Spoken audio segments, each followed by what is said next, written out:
happened in qualifying for the Bahrain Grand Prix. Yeah! Hello, everybody, and welcome back to the P1 podcast with Matt and not Tommy. No, Tommy's at a wedding celebrating love, which is quite frankly disgusting. It's a Formula One weekend. Instead, we have Alex Jakes, the GOAT F1 commentator. Of course, we have worked together lots on the sim racing world of Formula One.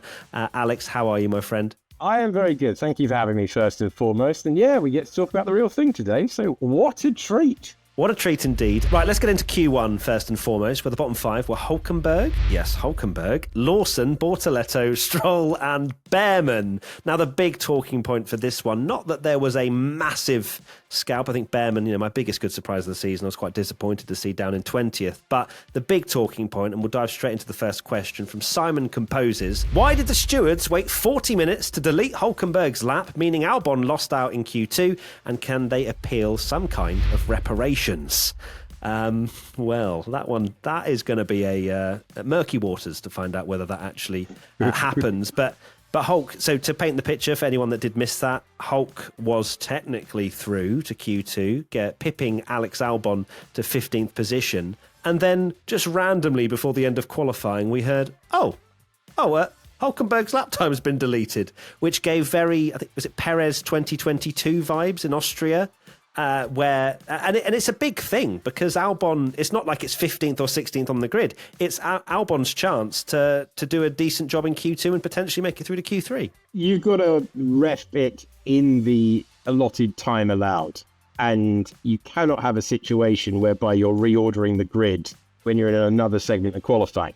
Do your best to police it within the time that you have allowed. But the moment the clock resets, that's got to be it. That you've got to go on, because otherwise you get into a situation where Matt Gallagher's asking his lovely listeners why on earth Alex Albon was denied the chance to fight through into Q3, and especially with his teammate up there, that'll just be ultra frustrating, won't it? Because that's process getting in the way of the result.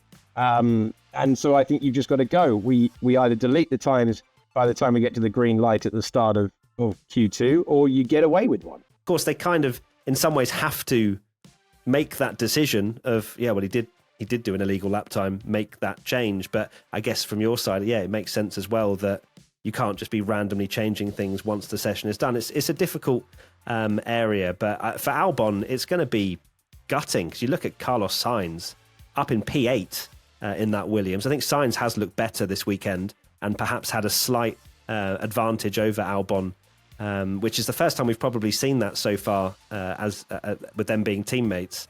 It's going to be a difficult one for Alex Albon down in 15th. That's only the third time in the last 50 races he's been out-qualified by a teammate. It's pretty unusual for Alex, and an even more unusual way that it's come to pass. So, that's something that needs tightening up. Other talking points and storylines, obviously Liam Lawson, his struggles continued, but that was kind of down to his DRS not working. What I've seen is that it was on the back straight where it just didn't decide to work, which was a tenth and a half between him and making it through to Q2. So I'm not going to be too harsh on him for that one because it was quite close. And the Racing Bulls may be lacking a little bit of raw speed compared to what we've seen in the past. Bortoletto, he's driving a dustbin, as is Hulkenberg. And then you have Lance Stroll.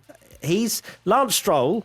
And I know, look, Alex, you're an official F1 commentator. You're just going to slide on that fence beautifully, but I'm not, so I can say what I want. Lance Stroll has very much sort of slotted back into the Lance Stroll, sadly, of the last few years, where you go, is that it, really, out in Q1? Because he's been carrying Aston Martin on his back with his rucksack with 10 points, saying, thank you very much, I've had a great start to the year. But back-to-back disasters, 20th in Japan, and now 19th in Bahrain. Yeah, no feel behind the wheel at all and no confidence. That's the word just bouncing around the paddock, confidence. And he hasn't got a need to rotate the car. And we'll see as we go further up the grid. But all at sea with that and really tough moment for him. Because as you say, that was a great result in Australia and he sapped his pointless streak and he followed it up in China and unfortunately reverted back to the form that he ended last year in. How much do you think that some of the drivers have been struggling due to the nature of the fact that even sometimes actually having these practice sessions that aren't anywhere near the reference you need can actually be a disadvantage. Yeah, I think it's a really good way to put it, because essentially you've had one practice session in representative conditions, and Carlos Sainz was talking about it after qualifying, when he said you only really learn when the car's at the limit and you're on the soft tyres. So you can do all the reference laps that you like in practice, but you only find out on the ragged edge what the car can do and what the car can't do. Okay, off to Q2 we go, and the 5 knocked out in this session were Doohan, Hadjar, Alonso, Ocon and Albon. Now, another driver I want to talk about is Jack Doohan. On the face of it, 11th place looks like a great performance, but I'm almost sat there going, there was a lot more, and not just purely on what Gasly achieved, which was a phenomenal lap. But Doohan had his nose ahead the entire qualifying session up until the final lap of Q2. Obviously, he does start 11th, which is a great opportunity for him. But I was left wanting a bit more from Doohan, because we have seen some really good potential. But 11th, I was just wanting a little bit more. The thing is, that pressure of delivering and getting into the top 10 shootout, that's just what you learn with experience. He hasn't got it. And he's building back his confidence after a pretty rough start to the year in terms of crashes. In Melbourne, obviously had the mechanical issue in China as well, and that was a massive crash. But this is a racetrack where he's obviously had pre-season testing, and he's got form around here with a pole in Formula 2 in the past. So this is slightly more comfortable territory for Jack Doohan. Yeah, he'll be slightly disappointed that he didn't make the top 10, but that's still a career best start for him. It certainly is. Daniel Bridden 8 says, should we be more impressed with Tsunoda making it to Q3, as Max is really struggling to drive the car as well? Yuki's done a great job, I would say. He was, I think, within a couple of tenths in Q2, which is exactly what the doctor ordered when it comes to Yuki Tsunoda and his hire there.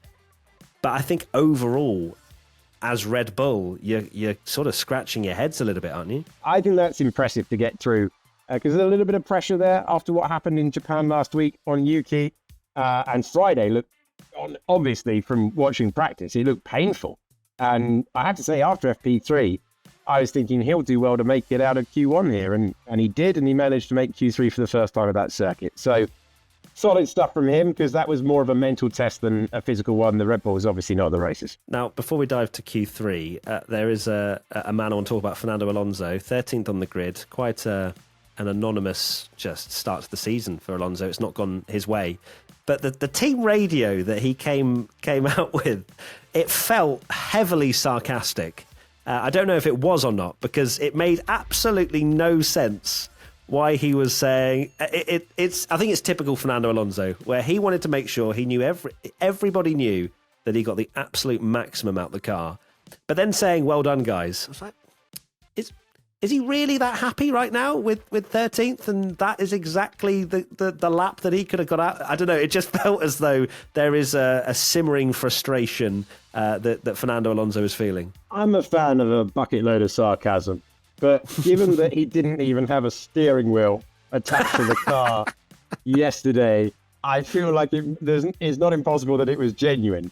I mean, the video that was going around of him just like opening and closing, and look, it's coming off in my hands. Like, I feel that if that's your Friday, P13 may not be a bad Saturday. And who knows?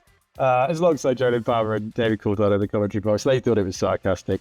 Who knows? Either way, it's just a little bit heartbreaking that 2 years ago he was fighting for the lead at starts of races and finishing on the podium 8 times that year, and now he's back in the mid-pack because he's magic around Bahrain, and 13th is probably the best he could have got out of it. Now, let's get to the top 10 and Q3. Piastri, Leclerc, Russell, then Gasly 4th, Antonelli 5th, Norris 6th, Verstappen, Sainz, Hamilton and Tsunoda. Now, you might be wondering why I'm saying it like that. Well, literally about 5 minutes before we started recording, there was confirmation that both Russell and Antonelli have a one-place grid penalty for coming out of their pit box a little bit too early. They went out with the estimated time to leave the pits rather than the actual time, which is quite bizarre, to be honest with you. I don't have a specific question on it, but I think definitely it's worth talking about.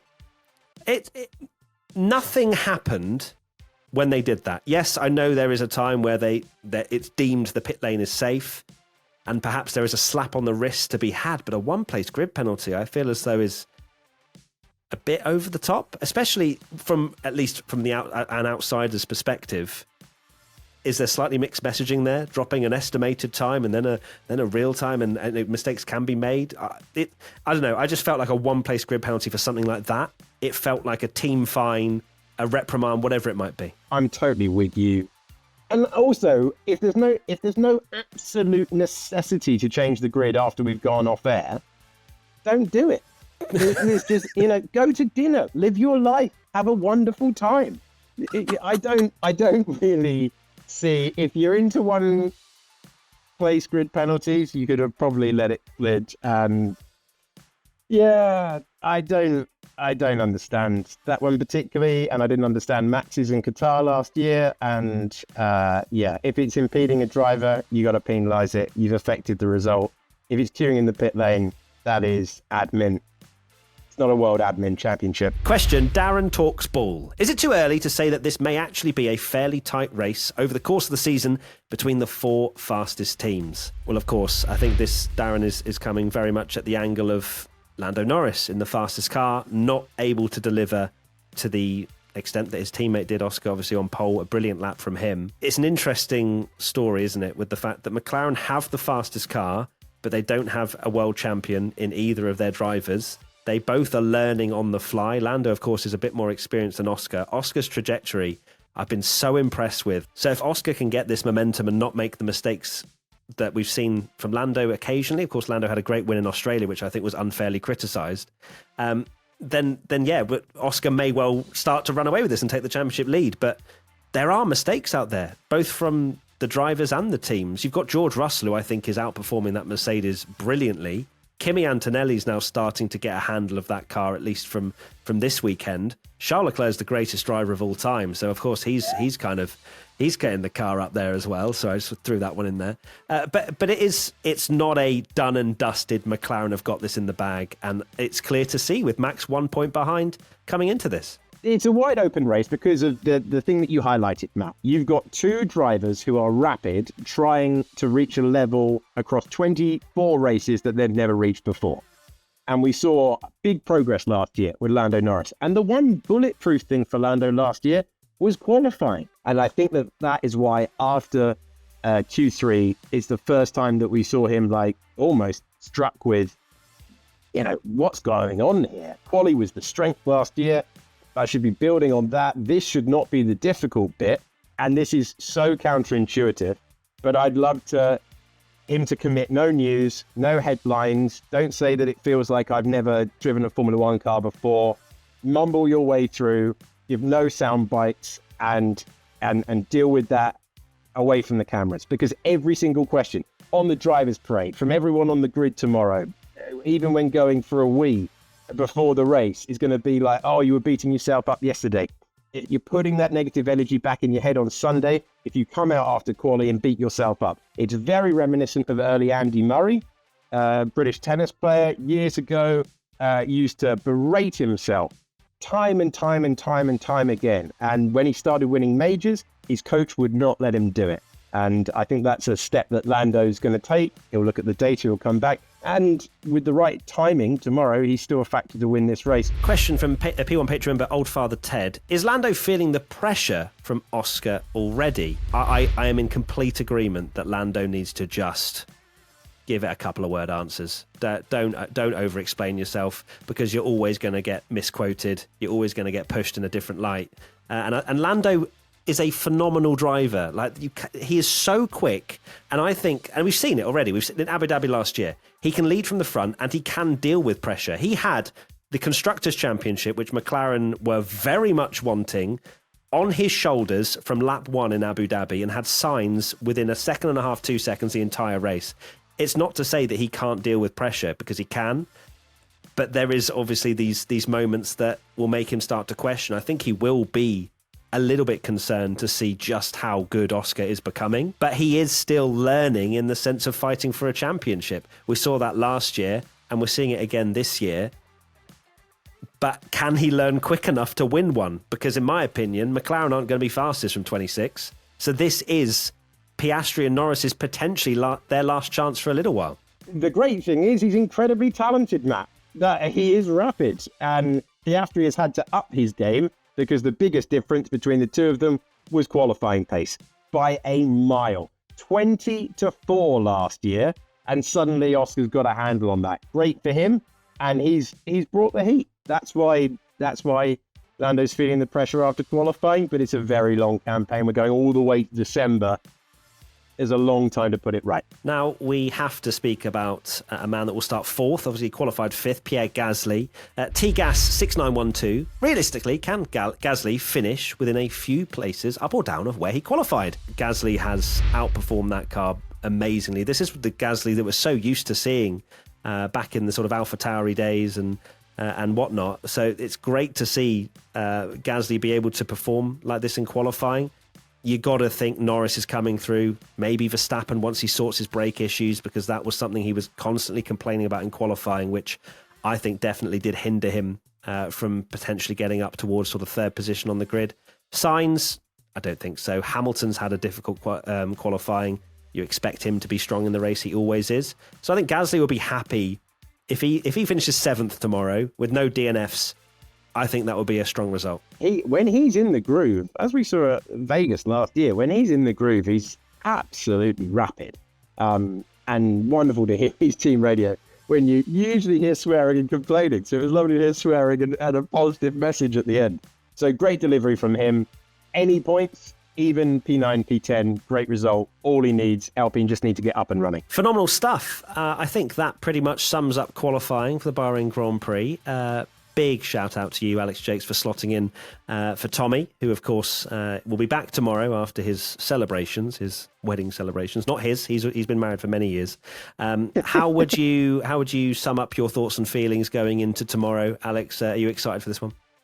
I am excited. I love a race around Bahrain. You can overtake into turn 1, you can overtake into turn 4, and I will take that. I will lap that up, Matt Gallagher, because I can't wait to see what we get.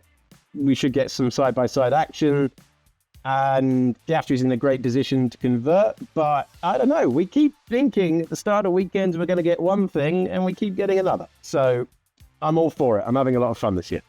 I'm fully expecting you, Alex, if you have commentated Charles Leclerc taking the lead into turn 1, you just with one hand loading up the P1 watch along to see what's going on there as well whilst you're commentating, because it could get wild. I'm not expecting Ferrari race pace in the slightest, but we can dream. Thank you, Alex, again, and we'll see you very soon. We'll be live, as always, tomorrow on YouTube and Twitch for the Bahrain Grand Prix watch along. Tommy will be back, and we'll see you there. Lots of love. Bye!